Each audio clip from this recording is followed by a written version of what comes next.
సంగారెడ్డి జిల్లా పటాన్చెరు నుంచి భానూరు గ్రామం వరకు 8,30,00,000 రూపాయల నిధులతో చేపట్టనున్న బీటీ రోడ్డు నిర్మాణ పనులకు జిల్లా ఇన్ఛార్జి మంత్రి వివేక్ వెంకటస్వామి శంకుస్థాపన చేశారు.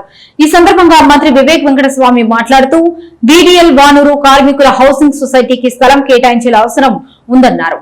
1985లో విశాఖ కంపెనీ ఏర్పాటైన సమయంలో ఈ ప్రాంతంలో సరైన రోడ్డు సదుపాయం లేదని, ఇప్పుడు 8,50,00,000 రూపాయల నిధులతో రోడ్డు నిర్మాణం జరగడం ఆనందదాయకమన్నారు. అలాగే 1985లో ఇందిరాగాంధీ ఎంపీగా ఉన్న సమయంలో ఈ ప్రాంతానికి బీడీఎల్, ఓడీఎఫ్ వంటి డిఫెన్స్ పరిశ్రమలను తీసుకువచ్చారని గుర్తు చేశారు. ఈ ప్రాంతంలో ఇందిరమ్మ విగ్రహం ఏర్పాటు చేయడం సముచితమన్నారు. ప్రభుత్వం ప్రతి నియోజకవర్గంలో 3,500 ఇందిరమ్మ ఇళ్ల నిర్మాణం చేపట్టిందని, పేదల ఇళ్ల నిర్మాణానికి బేస్మెంట్ స్థాయి వరకు వివిధ సంక్షేమ పథకాల ద్వారా నిధులు అందిస్తామన్నారు. ఆర్థికంగా వెనుకబడిన పేదలకు స్థానిక నాయకులు భరోసా కల్పించాలని పిలుపునిచ్చారు. గత ప్రభుత్వం 10 ఏళ్లలో ఒక రేషన్ కార్డు కూడా ఇవ్వలేదని విమర్శించిన మంత్రి ప్రస్తుత ప్రభుత్వం అందరికీ రేషన్ కార్డులు అందజేస్తోందన్నారు. అలాగే జూన్ 2వ తేదీ నుంచి కొత్త పింఛన్ల పంపిణీ ప్రారంభిస్తామని వెల్లడించారు. పటాన్చెరు నుంచి శంకర్పల్లి వరకు 100 ఫీట్ల రహదారి నిర్మాణం జరిగేలా కృషి చేస్తానని హామీ ఇచ్చిన మంత్రి ప్రభుత్వ సంక్షేమ పథకాలను ప్రతి కార్యకర్త ప్రజల్లోకి తీసుకెళ్లాలని పిలుపునిచ్చారు. అసలు మా ఫ్యాక్టరీ కూడా అసలు నల్గొండలో ఉండే, కానీ ఇందిరాగాంధీ గారు ఎంపీగా ఉన్నారని చెప్పి ఇక్కడ ట్రాన్స్ఫర్ చేసుకొని, అప్పుడు ఆ రోజులలో తివారీ గారు యూనియన్ మినిస్టర్ ఉన్నారు, వారి ఆదేశాల ప్రకారంగా మా ఫ్యాక్టరీ కూడా ఇందిరాగాంధీ గారి కాన్స్టిట్యున్సీలో పెట్టడం జరిగింది. సో మంచి స్టాచ్యూ పెడదాం అందరం కలిసి ఇందిరాగాంధీ స్టాచ్యూ. సో ఆ రోజులలో గరీబీ హటావో అని చెప్పి పేద ప్రజలకు అసైన్మెంట్ భూములు, ఇందిరమ్మ ఇల్లులు ఇవ్వడం జరిగింది. తర్వాత 2013లో కూడా కాంగ్రెస్ ప్రభుత్వం ఉన్నప్పుడు ఇందిరమ్మ ఇల్లులు ఇస్తే బాగుంటుందని చెప్పి ఆ రోజులలో అందరికీ ఇందిరమ్మ ఇల్లులు ఇవ్వడం జరిగింది.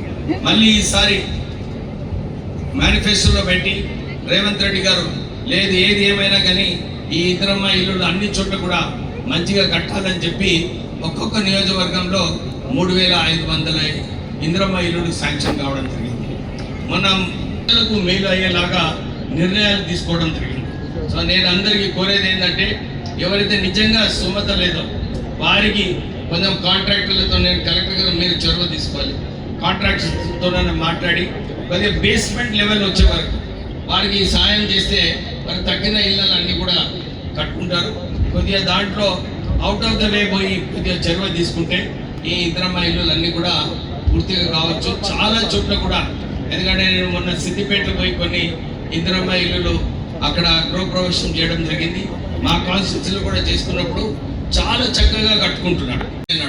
అట్లనే మీకు కూడా భరోసా ఇస్తున్నా, మీ హాస్పిటల్ పేరు కూడా అంజయ్య గారి పేరు పెడతామని చెప్పి అందరికీ మాట్లాడుతున్నారు. సో మీరు అందరు కూడా ఇంత పెద్ద ఎత్తున ఈ కార్యక్రమంకి వచ్చినందుకు మీ అందరికీ కూడా కృతజ్ఞతలు చెప్తూ ముగిస్తున్నా. రోడ్ గురించి ఏదో ఒక నిర్ణయం తీసుకోవాలి అని చెప్పి వారు కూడా కోరడం జరిగింది. వచ్చేటప్పుడు శ్రీనివాస్ సర్పంచ్ కూడా ఇదే చెప్పినాడు. తర్వాత మన శాంతయ్య గారు కూడా అదే, సార్ ఇక్కడ చాలా మంది చనిపోతున్నారు అని ఫోటోగ్రాఫ్ కూడా చూపించడం జరిగింది. కలెక్టర్ గారు ఏమంటున్నారంటే, ఆల్రెడీ ఈ రోడ్ హ్యామ్లో ఉంది, కానీ మీకు దీనికి ఎక్స్టెన్షన్ చేసేది ఉంది, వైడనింగ్ చేసేది ఉంది. నేను సెక్రటరీ R&B వారితో కూడా, స్పెషల్ చీఫ్ సెక్రటరీతో మాట్లాడాను. డెఫినెట్లీ దీంట్లో చొరవ తీసుకుంటామని చెప్పి వారు మాట ఇచ్చినారు. మీ అందరికీ కూడా ప్రభుత్వం తరఫు నుంచి మీ అందరికీ మాట ఇస్తున్నాను. డెఫినెట్లీ ఈ రోడ్డు ఎక్స్టెన్షన్ చేసి, మీకు ఏదైతే కోరిక ఉందో ఈ రోడ్డు వైడనింగ్ చేసి 100 ఫీట్ కష్టం, కానీ 100 ఫీట్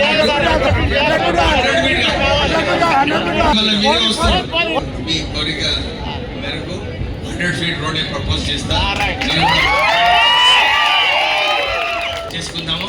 మీరందరూ కూడా ఏదైతే రాష్ట్ర ఏం గవర్నమెంట్ పథకాలు అన్నీ కూడా సరిగా అమలు చేస్తుందో మీరు కూడా ప్రజల దగ్గరికి వెళ్ళి మీ అన్ని కార్యక్రమం ప్రభుత్వం చేస్తుందని చెప్పి ప్రజలకు అవగాహన కల్పించాలని చెప్పి మీ అందరితో కోరుతూ, రాజకీయాలలో ఎప్పుడు కూడా కలిసి వాళ్ళు ట్రేడ్ యూనియన్ యాక్టివిటీస్ చేసేవారు.